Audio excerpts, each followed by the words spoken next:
Je m'appelle Romain Santenac et mon travail, c'est d'aider les gens à trouver des solutions en apprenant à se connaître et à se respecter. Pourquoi je suis devenu coach et thérapeute? C'est surtout par passion pour le fonctionnement humain. J'adore voir et comprendre ce qui fait que les gens arrivent à s'adapter, à apprendre par rapport à des situations et je suis convaincu qu'on peut apprendre tout au long de la vie, donc au-delà de l'enfance et de l'adolescence et des premières années, et c'est essentiel d'avoir quelqu'un à proximité, du coup c'est mon métier, que ce soit en coaching ou en thérapie, pour nous accompagner comme on l'a été par des parents, des professeurs, pour faire face à des situations auxquelles on n'a jamais été préparé. Une spécialité ou un domaine de spécialisation, je dirais que par expérience, depuis 2015, j'accompagne des aidants et des personnes en perte d'autonomie. Je me suis formé à l'approche narrative, dans laquelle je me retrouve beaucoup, dans la manière d'accueillir et d'accompagner des personnes ayant été victimes de violences sexuelles ou de violences conjugales. Et puis après, je me spécialise dans l'accueil émotionnel, l'accueil des émotions, l'identification des besoins et comment poser des limites auprès des autres, principalement sans culpabiliser. L'idée reçue que j'entends souvent sur le coaching ou les coachs, alors il y en a deux. C'est que le coaching va apporter des solutions et que tout le monde peut se revendiquer coach aujourd'hui. Pour ma part, j'ai suivi une formation de 9 mois qui m'a amené à une certification professionnelle reconnue par l'État, dans laquelle j'ai appris justement que c'est pas à moi de donner des solutions, mais qu'au contraire, je dois conduire la personne à trouver ses propres solutions, qu'elle va pouvoir, elle, réutiliser ou apprendre à retrouver au-delà du coaching. Et c'est ça qui, pour moi, est le plus important, c'est que la personne apprenne à se débrouiller par elle-même. En thérapie, la première séance va surtout être une séance de défrichage du problème pour surtout identifier ce qu'il y a de plus urgent à traiter, si c'est le cas. C'est aussi une séance de rencontre et donc pour moi, la première séance, elle est donc à moitié prix pour permettre à la personne de pouvoir consulter plus librement un autre professionnel et pour pouvoir faire son choix dans la personne qui va l'accompagner plus facilement. Et en coaching, là, on va surtout évaluer si les besoins de la personne correspondent vraiment à un coaching et si oui, comment on va le faire. Donc, c'est-à-dire en termes de nombre de séances, de durée d'accompagnement et à quel rythme. Voilà, pour que la personne ait vraiment toutes les informations pour à nouveau faire son choix librement.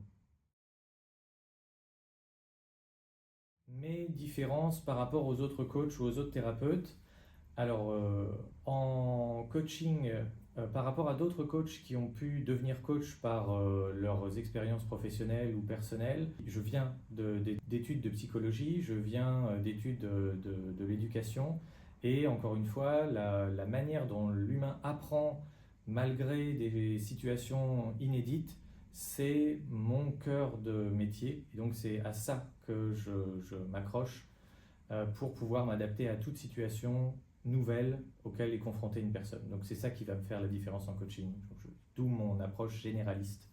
Et par rapport aux autres thérapeutes, moi j'ai vraiment un souci à ne pas mettre de pansement simplement, mais à ce que la personne apprenne progressivement, en douceur, sur elle-même au cours du soulagement des peines, pour que ce soit durable et qu'elle reparte avec des clés qu'elle pourra réutiliser. Elle reparte avec des clés qu'elle pourra réutiliser. Un conseil pour quelqu'un qui hésiterait à prendre rendez-vous. Alors, je dirais que c'est toujours impressionnant, intimidant de prendre rendez-vous avec un inconnu, et dans tout contexte de vie. Et que du coup, dites-le que vous le faites pour vous-même, que vous allez forcément apprendre un truc, que même si c'est un nouveau critère auquel vous n'avez pas pensé pour faire le choix d'un prochain thérapeute ou d'un prochain coach. Donc faites-le pour vous, vous êtes libre de ne pas revenir, vous ressortirez forcément avec quelque chose de nouveau. La question qu'on me pose le plus en début d'accompagnement, c'est celle de la durée de l'accompagnement et du coût des séances. Euh, donc évidemment, c'est un investissement de faire appel au service d'un professionnel. Du coup, moi, je sais qu'en coaching, tout est clair dès le départ. On a le nombre de séances, le prix, la durée de l'accompagnement. C'est de ça qu'on discute dès le premier entretien. Là où en thérapie, il est nécessaire d'avoir une certaine souplesse parce que bah, on ne se débarrasse pas d'une peine ou d'une souffrance dans un délai fixé. Et là, je prends toujours en compte la situation des personnes pour leur faciliter l'accès à l'accompagnement. Un conseil pour dépasser un mal-être ou pour aller mieux, entourez-vous de bonnes personnes avec qui vous vous sentez bien. Limitez les contacts avec les personnes avec qui vous avez besoin de vous adapter ou de vous justifier. Choisissez-les ces moments-là pour qu'il n'y en ait pas trop dans votre quotidien. Voilà. C'est essentiel. L'environnement, c'est l'essentiel. Le plus grand bénéfice d'être accompagné par un professionnel, bah, c'est surtout que le professionnel, il est équipé en savoir, en posture, en capacité d'écoute. C'est son job en fait, c'est la base. Là où, avec toute la bonne volonté, toute leur bonne bienveillance, notre environnement, enfin nos proches vont pouvoir nous aider. En fait, quand on va voir un professionnel, on est dans un espace sécur où on peut explorer des choses qui vont au-delà de ce à quoi les personnes qui nous sont proches sont habituées. Et donc, on n'a pas ce regard-là ou cette identité-là aussi à défendre dans leur regard. Voilà. Avec un professionnel, on est vraiment libre de tester des idées au moins sans, face aux difficultés auxquelles on a affaire, de se réinventer même éventuellement. Mon mantra personnel, alors je dirais que je pense toujours à la phrase d'un de mes anciens coachés, c'est ne te mets pas à l'abri d'une bonne surprise, notamment pour oser faire face à l'incertitude. Moi, ça me permet de garder cette idée en tête, ne te mets pas à l'abri d'une bonne surprise quand j'ai tendance au repli ou à me replier sur mes bonnes vieilles habitudes. Non, teste quelque chose, ça va t'apprendre un truc.